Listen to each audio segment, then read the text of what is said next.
I miss you, Cortana. Oh, I didn't see you guys back there. I'm sorry if I kind of sound like Batman right now, but this is the closest voice I can get to Master Chief.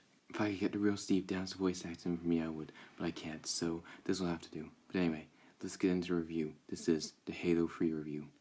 If you saw my last video, why Transformers 1 is the best Transformers movie, you already know how this works. But since this is a video game, we're gonna change the last one, the screen quality, to gameplay.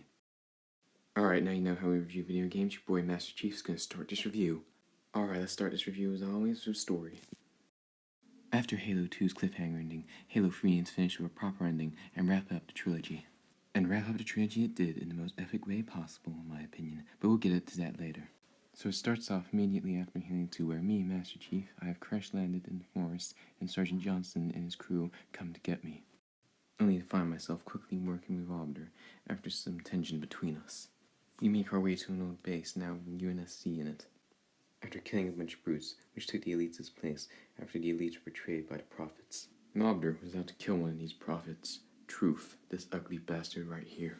When we returned to base, we got a warning call from him, and then we instantly started to get out of the base. We evacuated the base, and the bomb that was in the base was also activated afterwards.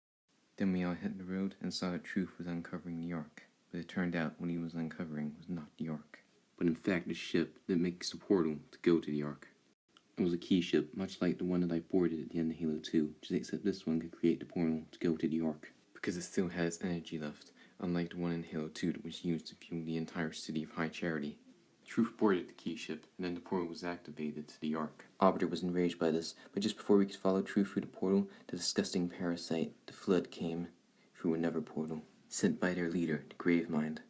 We stopped them, but to do that we had to blow up the ship that they came in, destroying the city of New Montbasser in the process. So after that, me, Arbiter, humans and the elites all went through the portal to the Ark. The humans and elites were united, fighting against Truth's forces, until suddenly the Flood appeared on the Ark as well. Thankfully, Arbiter was able to kill Truth and get his revenge just in time, all because the Flood helped us to save itself from being extinguished from the Halo rings. But extinguished them we did. After I rescued Cortana from the remains of High Charity where the Flood came from to the Ark, I escaped with Arbiter, we flew to the newly built Halo ring, and finished the fight in the most epic way possible. We lit the Halo ring and destroyed all of the rest of the Flood that was on the Ark. Arbiter made it through the portal, but however, I didn't. I was stranded on the forward onto Dornhalf that didn't make it through the portal, leaving it open for the next Halo game for me to wake up, as Cortana put me into cryosleep. And so the fight was finished, and the war between the humans and the Covenant was also over, and there is now peace between the humans and the elites, and there was a funeral for all of the dead who died in the war as well, and they were all honored and remembered. And this is what Lord Hood says to Arbiter on the final cutscene of Halo 3. I can't forgive him. But you have my thanks for standing by him to the end. Hard to believe he's dead.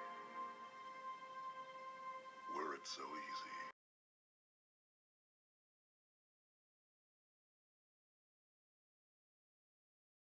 Even though we find out that I'm not dead. But yeah, that's a story bit done. That's already gonna get loads of points because the story is just like the best. And I think it could possibly be the best Halo story that we've had yet.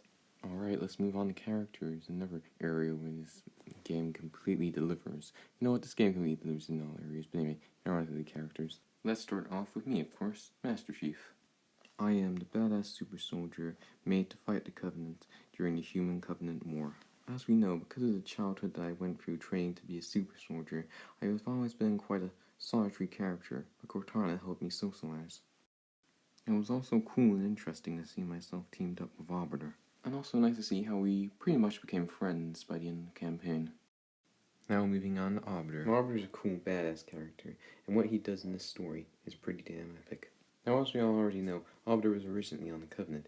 He also served as the Fleet Master for years, and when he was betrayed, he was of course enraged by this. Now, for people watching this video, I expect you to have already played Halo 3 and all the Halo games that come before it. So I expect you to already know the journey that Arbiter has been through Halo 2 and Halo 3. And through all of this things that happened to him, it really does show development in his character, especially when he finally gets his revenge and kills Truth. So Arbiter is another epic badass character like Master Chief. Next is Sergeant Johnson. Now, Sergeant Johnson serves as more of a funny comedic relief character more than anything else, and it's fun to listen to and play with. And finally, there's the deceptive Guilty Spark, who acts as your guide through all of the Forerunner technology and to defeating the Flood. Now, I've already talked about all the main characters, and I don't really need to mention Miranda Keyes or Lord Hood, because they're more side characters. While still cool, but are not worth going over because they're side characters. Okay, now that's the characters done, which also scores those points. Now moving on to the final thing, the gameplay, which will also score those points. Now the gameplay speaks for itself with this game, and just like everything else about this game, it's epic. And oh my god, it's snowing outside, but I'll have to show you that in the end of the video as I need to get this review done. Like all the other Halo games, the multiplayer is good because there's a huge amount of space to kill enemies and play with your friends on multiplayer. There are also many different things you can do to change the gameplay. For example, if you're on campaign and you want to change the difficulty settings, you can change it from easy to normal.